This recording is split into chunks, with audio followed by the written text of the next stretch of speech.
Oh, here's another one. John Kirby, a reporter who questions U.S. military assistance to Israel after the strike that killed the WCK workers in Gaza. Here it is. Continue to send aid to Israel without any conditions. Yes, they have a right to. We're not sending aid to Israel. We're sending aid into Gaza, and that's weapons.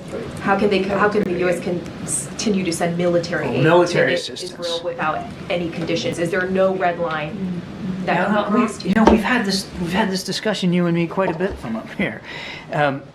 They're still under a viable threat of Hamas. We're still going to make sure that they can defend themselves, and that 7th of October doesn't happen again.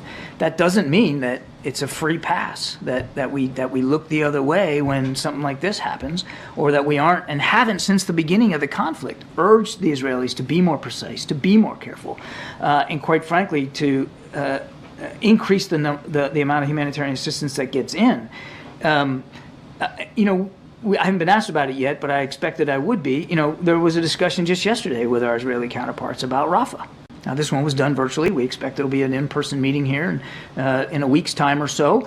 But the whole reason to have that meeting was to talk about our concerns over a major ground operation in Rafah and to present viable alternatives for them to be more precise and more targeted. So the idea that I don't know what to say about this. Like, he's just such a bad person. He is just a bad guy. That's it. Like, it's that simple. NSC spokesperson said that there's no evidence that Israel deliberately struck and killed WCKA workers in Gaza, to which Will Miniger says, none of this is for U.S. consumption.